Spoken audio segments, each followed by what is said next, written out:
bienvenue sur A Dylan Story. Aujourd'hui, il est temps de vous parler de Black Adam qui est sorti au cinéma le 19 octobre. Avant ça, n'hésitez pas à liker, à partager et à vous abonner, je vous en remercie. Tout d'abord, de quoi va parler Black Adam? On va suivre le jeune esclave Tess Adam, qui vit dans l'antique Kahndaq, Kahndaq qui est une ville créée pour l'univers d'ici. Et donc, il va décider de se rebeller, sauf que ses tyrans vont le choper et vont vouloir en faire un martyr et donc le tuer devant tout son peuple, sauf qu'un éclair jaillit et il va être choisi par les mages pour devenir le champion, donc avoir les super pouvoirs des dieux, tout comme Billy dans Shazam, qui est directement relié. Et je vous invite d'ailleurs fortement à regarder Shazam, si jamais vous ne l'avez pas vu.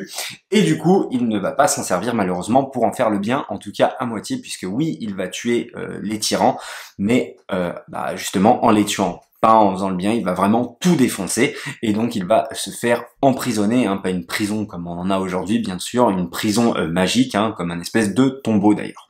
On se retrouve des millénaires plus tard au Kahndaq, où justement la ville est toujours sous l'emprise de tyrans, mais de nouveaux tyrans, des tyrans modernes, des espèces de mercenaires qui exploitent toujours la ville. Et donc on a le personnage d'Adriana, qui a un fils d'ailleurs, je ne me rappelle plus comment il s'appelle. Bref, elle se retrouve dans ce fameux tombeau, et sans vraiment le vouloir ou sans le savoir, elle va délivrer justement le fameux Tess Adam, ou en tout cas Black Adam, qui va revenir du coup des millénaires plus tard, et qui va faire exactement comme il a fait des millénaires avant, c'est-à-dire il va buter tous les mercenaires sans aucun répit, et ce qui est assez efficace pour le coup. Et du coup va intervenir le gouvernement qui va envoyer Amanda Waller qui est un personnage du DCU assez connu, notamment pour être la chef de la Suicide Squad, en tout cas celle qui l'a créée. Et donc elle va envoyer non pas la Suicide Squad, mais la Justice of Society, qui est composée de Hawkman, de Dr. Fate, de Cyclone et de Atom, pour arrêter ce fameux Tess Adam. Voilà, le scénario est assez basique, pour le coup. C'est vrai que ça va pas être non plus le gros point fort du film. Alors on est bien dans un film DCU, d'ailleurs c'est ce que j'ai vraiment aimé, c'est que c'est vraiment bien relié avec Shazam, notamment quand Tess Adam va être envoyé pour devenir champion, on va voir tous ces mages et on va bien s'arrêter sur le mage qu'on voit dans le film Shazam justement, qui choisit Billy comme nouveau champion. Et ça c'est assez intéressant, et d'ailleurs dans Shazam on nous explique qu'il y avait un ancien champion mais qu'il a utilisé ses pouvoirs à mauvais escient et donc il s'est fait bannir.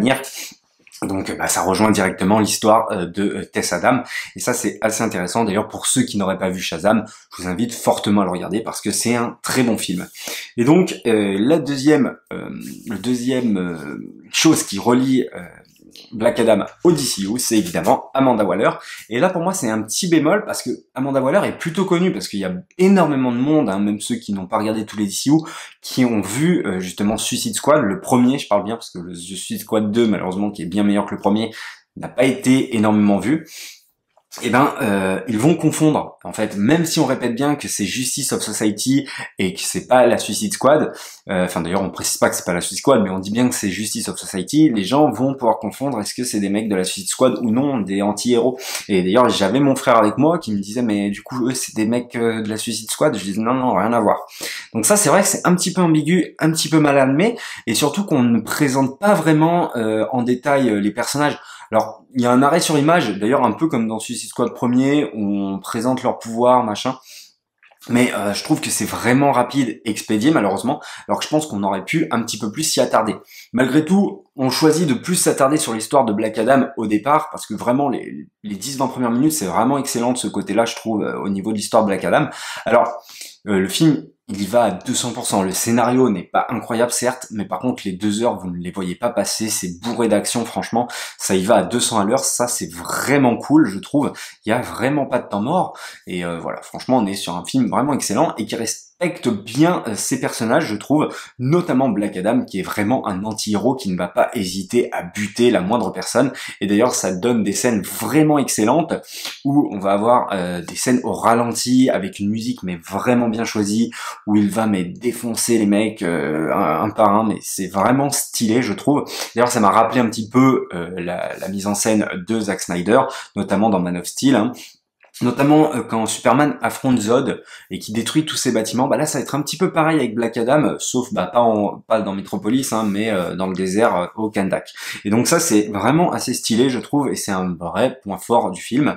Il y a aussi Dr Fate, et là je pense que il y a plusieurs personnes qui vont me rejoindre, et à mon avis voilà, ça va être un personnage peut-être qui va avoir le droit à son film solo. En tout cas j'aimerais fortement, parce que franchement le personnage est excellent, ses pouvoirs sont vraiment cool, déjà qu'il peut prédire l'avenir, mais en plus quand il utilise ses pouvoirs, c'est vraiment stylé à l'écran, ça donne des scènes vraiment très stylées. Et le personnage est top, d'ailleurs il est joué par Pierce Brosnan, hein, qui est un acteur connu de tous, hein, puisqu'il a joué, je crois, dans 5 James Bond, 5 ou 4 James Bond, donc voilà, c'est vraiment un acteur connu, et ça fait plaisir de le revoir à l'écran, bien qu'il n'avait pas rien fait hein, depuis... Moi, je l'avais vu dans No Escape, je crois, qui était un vrai bon film. Bref, voilà. Pour Ant-Man, c'est joué par... Hawkman est joué par Aldis Hodge, acteur qu'on a pu voir dans Black Mirror notamment, mais je crois qu'il n'a pas fait non plus 10 000 trucs. Évidemment, Black Adam est joué par Dwayne Johnson, et ça se voit vraiment qu'il avait envie d'incarner Black Adam, et c'est vraiment stylé, le mec le joue à fond, et je trouve que ça lui va vraiment à merveille.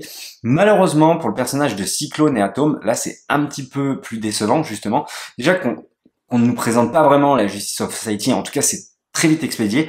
Je trouve que Cyclone mais sert vraiment à rien, oh regardez comment quand je fais mes pouvoirs, comment c'est beau, toutes ces couleurs autour de moi, mais sinon c'est un personnage vraiment qu'on oublie aussi vite qu'on l'a vu. Et Atom est pour moi gâché, il est un petit peu énervant, hein. Le gars donc il devient géant, Atom, hein, c'est un peu comme Ant-Man, il peut devenir tout petit ou devenir géant, et là il devient géant, et ça va devenir un petit peu un running gag du film, où finalement, à chaque fois qu'il va marcher ou faire un truc, il va faire une connerie, enfin voilà, ça devient un petit peu relou. D'ailleurs il y a une dose d'humour, je trouve, qui est plutôt bien dosée, notamment l'alchimie entre Black Adam et Ant-Man, justement. Ant-Man qui veut vraiment qu'il fasse le bien, et Black Adam bah, qui veut faire le bien mais tout en faisant le mal, en butant les gens.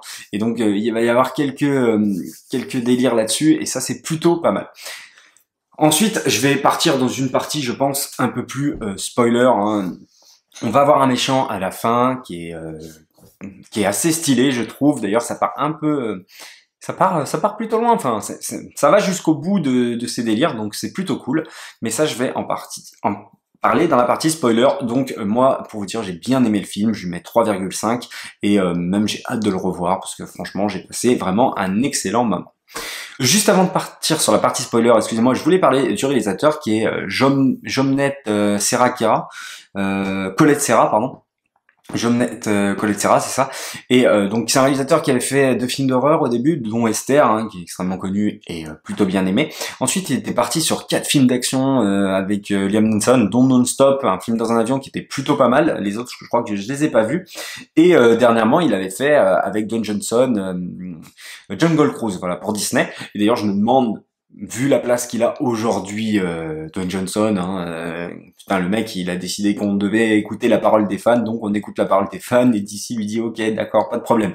Hein, du coup, je me demande si c'est lui qui l'a ramené sur le projet, et qui l'a foutu en tant que réal, vu qu'ils étaient associés sur le film d'avant, juste avant. Ce n'est pas impossible, en tout cas, vu comment il pèse dans le game aujourd'hui, Dwayne Johnson, on peut fortement y croire. Et donc, du coup, très bonne réal. Enfin, en tout cas, pour le coup, moi, j'ai trouvé ça très efficace. Du coup, pour la partie spoiler, ce qui est un peu chiant déjà, c'est comment c'est redondant le fait qu'on va revenir sur l'histoire de Black Adam pour dire qu'en fait, mais c'est son fils en fait qui avait les pouvoirs, et lui c'était l'adulte à côté. En fait, c'est pas l'enfant qu'on voit au début du film, et donc c'est l'enfant qui reçoit les pouvoirs, mais pour sauver son père, il va lui dire de dire Shazam. Donc il dit Shazam, et du coup c'est lui qui va recevoir les pouvoirs maintenant. Mais son fils va se faire buter à ce moment-là, donc il va buter tout le monde. Ça, c'est une scène où on aurait pu éviter. Ça nous permet de comprendre pourquoi il a tué tout le monde, en fait. Voilà, et que ça devait pas être lui le champion à la base. Voilà, c'est un peu tiré par les cheveux, je trouve, et c'est un petit peu dommage. Après, en termes d'histoire, du coup, il y a cette fameuse couronne, et donc le méchant va devenir Sabak. Hein. Voilà, un méchant qui est plutôt stylé, où justement les gens vont être des espèces de squelettes zombies et tout. Ça part plutôt loin, un petit peu d'ailleurs comme Starro pour